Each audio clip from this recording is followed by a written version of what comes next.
сейчас работаем над этими главами, у каждого эксперта, у каждой члена рабочей группы.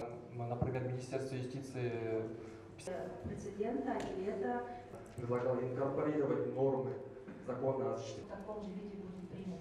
И здесь пользуется, которая получает какое-либо финансирование, да, сопротивление с той стороны. Огромное спасибо. Мы разделим. Во-первых, мы позиционируем ситуации, более того, у нас каждый вторник. Затронули этот вопрос. Мы тоже опасаемся. Нурбек Сыдыков сказал в своем выступлении, что непонятна концепция, в какую сторону движется этот весь процесс. Только что выступающая девушка говорит, что никакого давления сверху, никаких указаний не было и так далее, что все это открыто и максимально прозрачно и так далее, и так далее. Если произошло убийство какое-то и нет никаких улик, кто убил, как убил и так далее, это просто означает, что сработал профессионал, что не могут найти его следов.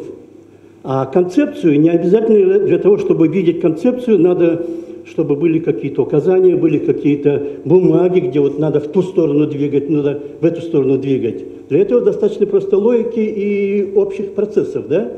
Последний закон, вот, который был принят с нарушением всех возможных процедур и так далее, вот то, что защита от ложной информации, да, она, уже этот закон говорит, в какую сторону движутся власти и какая общая концепция. В этом законе что говорится? Что если какая-то информация опубликована на каком-то сайте, то достаточно, чтобы кто-то, о ком эта информация опубликована, сообщил, чтобы убрали эту информацию владельцу сайта. И в течение 24 часов этот владелец сайта обязан ее убрать. Не требуется никаких доказательств, что она ложная. По крайней мере, в тексте этого нет. Я не знаю, как там механизм будет разработан, потому что еще порядок этот должен Кабинет министров уточнить и там разработать, да? Но в самом тексте этого закона, который вот принят 28 июля, да, и подписан 23 августа, таких слов нет, что человек, который заявляет, что информация ложная, должен предоставить какие-то доказательства, что она ложная. Если через 24 часа никаких мер не будет принято об удалении этой информации, или этот владелец сайта откажется удалять, то заявитель может обращаться в компетентные органы, это еще Кабинет министров должен определить, и потом могут закрыть вообще действие с его сайта сроком на 2 месяца. При этом этот владелец сайта, сайт которого был закрыт, не имеет права открывать за это время никаких новых ни сайтов, ни страниц, ни так далее. Вот куда движется. И общая ситуация такая, что настоящая более-менее нормальная демократия была в Кыргызстане только вот на заре независимости. Первые 5 лет Горбачевской перестройки с 85 до 91 года, и затем первые годы. И как раз вот этот закон о СМИ был принят в 92 году. По аналогии с законом России, который был принят в 90-м году. Федотов автор был. Вот. И именно тогда были наиболее демократичные порядки в Кыргызстане. После этого мы движемся только в одну сторону, все эти 30 лет, сокращая демократию. Президент Акаев был избран в октябре 90-го года, где? В парламенте. То есть де-факто в Кыргызстане уже был парламентаризм, без всяких обсуждений, без всяких законов, просто де-факто, явочным порядком. Через год он провел, в 91 году, опять в октябре, 12, кажется, октября, всенародные выборы. То есть он стал уже над всеми. Не президент, избранный в парламенте, а который выше всех 3 других ветвей власти. После этого все и началось. Вот отсюда началось вот этот откат от демократии. И после этого все эти гонения на журналистов, закрытие газет, без никаких судов закрыли газету «Свободные горы». Подали в суд на Асабу 50 миллионов Сомов, да? Аскер была, тогда там работала. И пришлось закрыться. Но это все противоречило законам. И никакие протесты не помогали. Теперь, куда мы движемся? Мы хотим законы сделать такими, чтобы журналисты ничего не могли делать. И если кого-то закрывают или кого-то преследуют, то власти будут говорить, это по такому-то закону, он сам виноват. Если кого-то убили, потом скажут, он сам виноват, что там неправильно сделал, оказывается. И никто не будет искать причины и так далее. Получается, ну вот в эту сторону мы движемся, вот в эту сторону. И вот эти законы, приведение к инвентаризации, приведение к единому знаменателю и так далее, вот туда движется.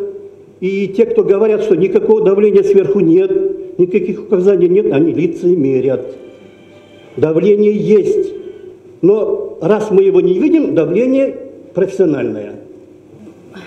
Ушундай өзгөрүү киргизсекпи деп канакей акырын ишти баштап атабыз. Эчтеке боло элек, бирок силер эчтеке боло элек деле ушинтип тегерегүстөл өткөрүп чуулдап атасыңар дегендей ушундай сынды айтты мага. Анан бул жерде угуп отурсак, ал киши менимче мындай көп түшүнбөй атабы же көп болуп аткан иштерди билбей атат го деп ойлоп атам. Себеби бул жерде чындыгында абдан шашылыш жана мындай акылга сыйбаган нерселер жасалып жатыптыр.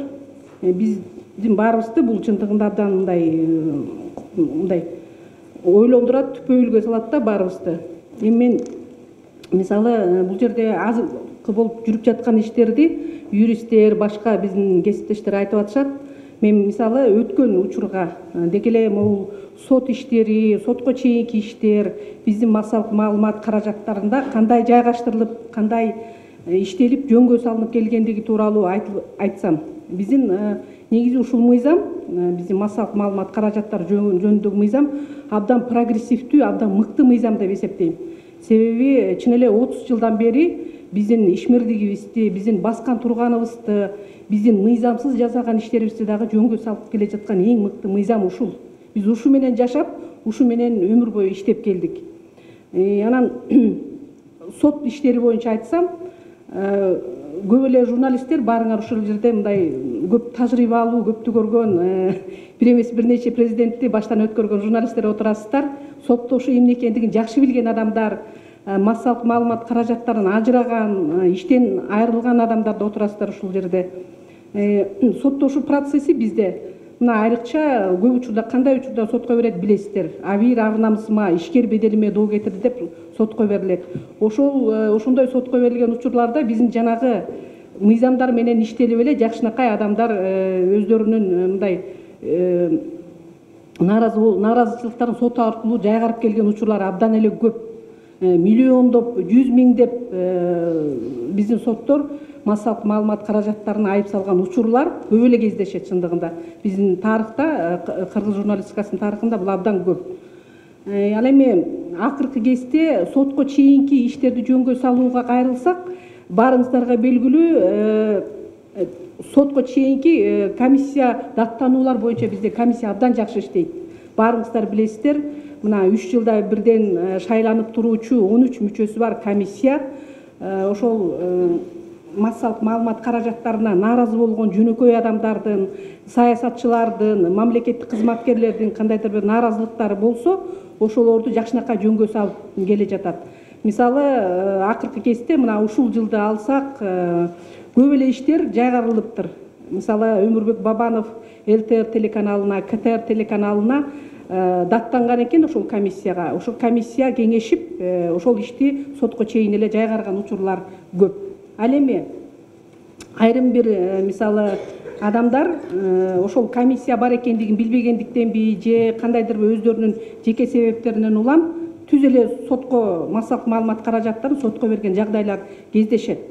Мисалы мен ошо билем, жайында ошол бир эки тергөөчү Азия Ньюс гезитин сотко бериптир. Биздин Кадыр Баркыбызга доо кетирди деп сотко берген экен. Сот аларга отказ кылыптыр. Баш тартыптыр алардын баягы талаптарын канааттандыргандан. Бул дагы бир мындай көрсөткүч да.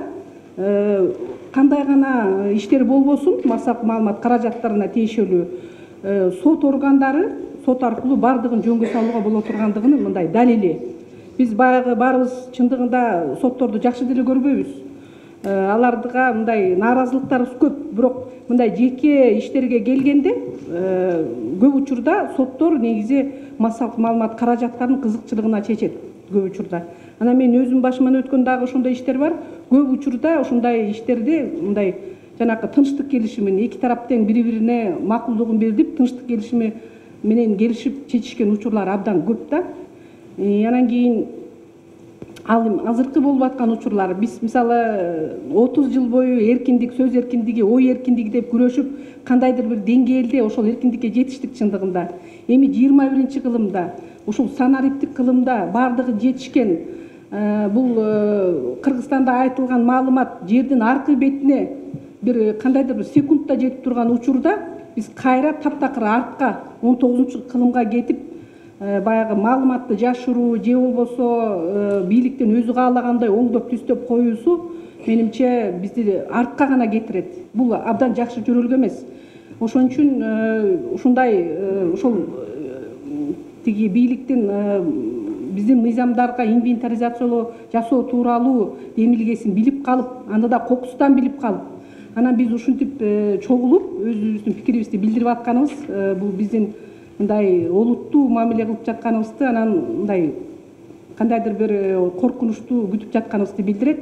Баарыбыз тең активдүү болуп, ушул чындыгында ошол мына кайрылууда айтылгандай азыркы учурда, айрыкча азыркы учурда ушул мыйзамды кандайдыр бир өзгөртүүлөрдү киргизүүгө биз каршылыгыбызды катуу билдиришибиз керек деп ойлойм.